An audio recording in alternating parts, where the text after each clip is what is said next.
சாலை சென்ற சிறுமியை வாயை மூடி கடத்தி செல்லும் அந்த சிசிடிவி காட்சி மட்டும்தான் போலீசாருக்கு ஒரு ஆதாரம். அருகே இருக்கக்கூடிய ஆரம்பாக்கம் ரயில் நிலையத்திலோ மற்ற இடங்களிலோ சிசிடிவி காட்சிகள் இல்லை.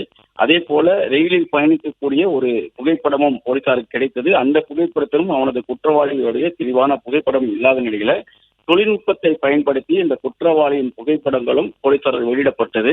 குற்றவாளி குறித்து தகவல் தெரிவிப்பவருக்கு சன்மானங்களும் வழங்கப்படும் என்று ஆங்கிலம், இந்தி, தெலுங்கு, தமிழ் என 4 மொழிகளிலும் போஸ்டர்களும் அடித்து பல்வேறு இடங்கள்ல ஒட்டப்பட்டது காவல்துறை அறிவிப்பாகவும். இந்த குற்றவாளி குறித்து தகவல் தெரிவிப்பவருக்கு 5 லட்சம் ரூபாய் சன்மானம் வழங்கப்படும் என்றும் காவல்துறை தரப்புல தெரிவிக்கப்பட்டிருந்தது. காவல்துறையினர் ஒரு தொடர்பு எண்ணை கொடுத்திருந்தார்கள். அந்த தொடர்பு எண்ணுக்கு பல்வேறு தகவலும் கிடைக்கப்பட்டது. அதே போல ரயில்வே பாதுகாப்பு படை போலீசார், ரயில்வே போலீசார் உதவி நாடினார்கள். அவர்களுக்கும் சில தகவல் கிடைக்கப்பட்டு கிட்டத்தட்ட 100க்கும் மேற்பட்டவரிடம் போலீசார் நேரடியாக சென்று விசாரணைகளையும் மேற்கொண்டார்கள்.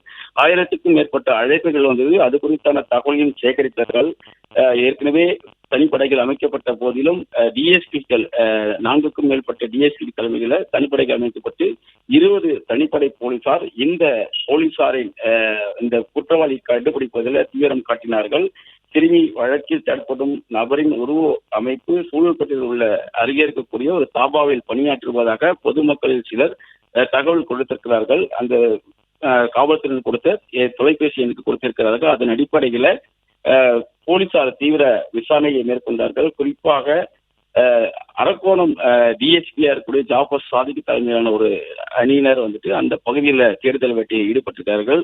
அரக்கோணம் தனிப்படை போலீசாரும் அதே போல செங்கல்பட்டு மாவட்டம் தனிப்படை போலீசாரும் அந்த பகுதியில் தீவிர கண்காணிப்பை ஏற்படுத்தியதுதான் சூலூர்பேட்டை ரயில் நிலையம் அருகே இருக்கக்கூடிய ஒரு மதுபான கடையில இந்த நபர் தினந்தோறும், அதாவது குறிப்பிட்ட சில நாட்கள்ல மதுபானம் அருந்தி விட்டு இந்த ரயில் மூலமாக அவர் ஏறி செல்வதாகவும் தகவல் கிடைத்திருக்கிறது.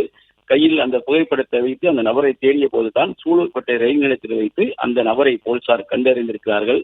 மதுபானம் அருந்திவிட்டு ரயில் ஏறி அவர் வேலை செய்யும் பணிபுரியும் அருகே கூடிய தாபா கடைக்கு செல்ல முற்பட்ட போதுதான் அவர் கைது செய்யப்பட்டிருப்பதாகவும் தகவலானது கிடைக்கப்பட்டிருக்கிறது.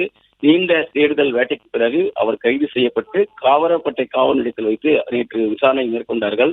விசாரணையின் போதே அவர் மது போதையில் இருந்ததால் முன்னுக்கு முரணான பதில்களுடன் அளித்திருக்கிறார். முதலில் மேற்கு வங்கம் மீண்டும் பின் அசாம் மாநிலம் என்றும் தகவல் தெரிவித்திருக்கிறார். தொடர்ந்து அவரிடம் விசாரணைகள் நடைபெற்றிருக்கிறது. இந்தி மொழியில் பேசுவதாலும் இந்தி தெரிந்த அதிகாரிகள் வாயிலாக அவரிடம் விசாரணைகள் முன்னெடுக்கப்பட்டிருக்கிறது.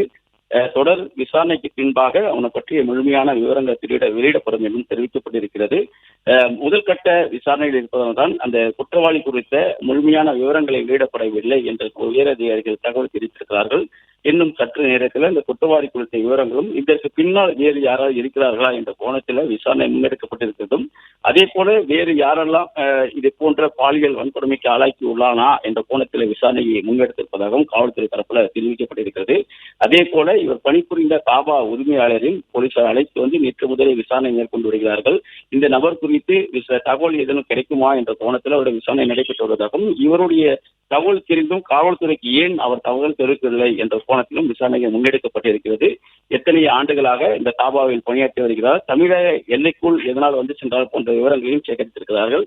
அப்பொழுதுதான் வார இறுதி நாட்கள்ல மது மற்றும் கஞ்சா அடித்துவிட்டு அவர் இந்த ரயில் மூலியமாக தமிழக எல்லைக்குள் சுற்றுலா போல அந்த கிராமங்களை சுற்றி பார்ப்பது வழக்கம் என்றும், அதே போலதான் கடந்த 12ஆம் தேதி வரும்போது இந்த சிறுமி தனியாக வருவதையும் ஆள் நடமாட்டம் இல்லாத தனக்கு சாதகமாக பயன்படுத்தி கொண்டு அவர் இந்த சிறுமியை பாலியல் வன்கொடுமை செய்துள்ளதும் விசாரணையில தெரிய வந்திருப்பதாக தகவல் கிடைக்கப்பட்டிருக்கிறது. நேற்று மது போதையில் இருந்த நபர் அன்றும் மது போதையில் இருந்தாரா, அதாவது சிறுமியை பாலியல் வன்கொடுமை செய்யப்பட்ட போதும் மது போதையில் இருந்தனால்தான் இது போன்று நடந்து கொண்டாரா என்ற கோணத்திலும் விசாரணை முன்னெடுக்கப்பட்டிருக்கிறது. அவர் இன்று மருத்துவ பரிசோதனைக்கு பின்பு நீதிமன்றத்தில் ஆஜர்படுத்தக்கூடிய பணிகளில் ஈடுபடும் என்றும் தெரிவிக்கப்பட்டிருக்கிறது. தொடர் விசாரணை நடைபெற்று வருகிறது. பிளே ஸ்டோர் மற்றும் ஆப் ஸ்டோரில் இருந்து பாலிமர் செயலியை QR கோடு மூலம் பதிவிறக்கம் செய்யுங்கள். செய்திகளை உடனுக்குடன் பெறுங்கள்.